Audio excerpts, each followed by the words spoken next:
Tempest's vengeance had left his family in tatters. Dester's true essence hadn't guided him here on a whim. Something momentous was about to unfold.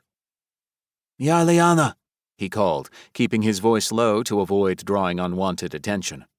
"Another ale, if you please." His request went unheeded. Dester steeled himself, determined not to stumble over his words, and tried again. "Yarliana!" His voice cracked, much to his chagrin. Yarliana, the stout dwarf waitress, built like a barrel, shot him an irritated glance.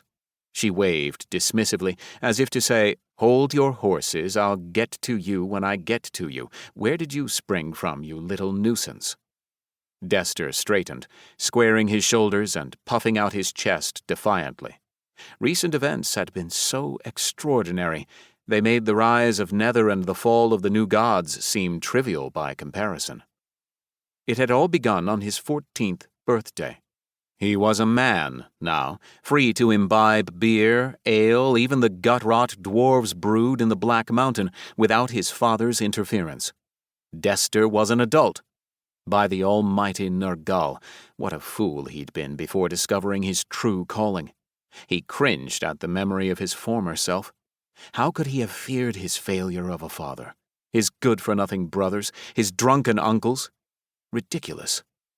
Yarliana slammed a 2-pint mug of foamy ale before him, sloshing some onto the table.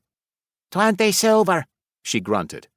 Dester, who'd always paid precisely the amount requested, casually fished a gold coin from his bulging purse. "Keep the change." Previously, he might have tipped more generously, but he'd been shy then, frugal with his limited funds.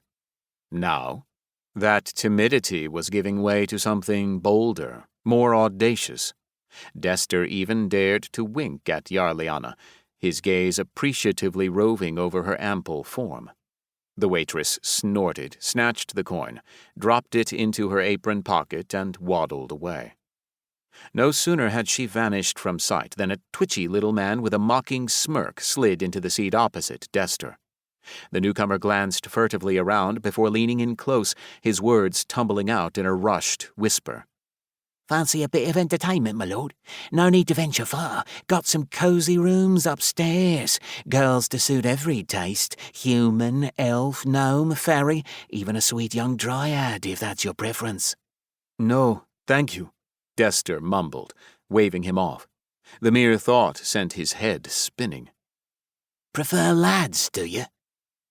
"I don't want any boys," Dester snapped, heat suffusing his cheeks. "What about the dark races, then? Got some prime orc and vampire girls. And if you're feeling generous with that coin, we could even procure a werewolf lass. 2 for the price of 1, if you catch my drift." The man let out a greasy chuckle. "No." "So what's troubling you, love?" A new voice purred in Dester's ear. Slender arms encircled him from behind, a wet tongue tracing his ear, sending shivers cascading down his spine. His body responded, eager to bid farewell to innocence. Ah, so this explained the Amber Crown's questionable reputation. It teemed with ladies of negotiable affection, bold, brazen women, who set Dester's blood afire in the most tantalizing way. "Oh, he's an innocent," the twitchy man snickered. "A monk from Nergal's temple, perhaps?" the woman mused, her clever tongue still dancing over Dester's fevered skin. "Temple's gone now, so the poor dear's off to see what the world beyond the radiant gaze has to offer. Why don't you tell me all about it, sweet thing?" Dester shuddered, his knees weakening. The woman pressed against his back smelled intoxicating, so tempting, so alluring. "True Essence, where are you?" he silently implored. "Guide me. I need your wisdom." His true essence surged to the fore when the woman's hand slipped beneath his belt, delving into his trousers to caress the part of him that had been off-limits even to his nannies for over a decade.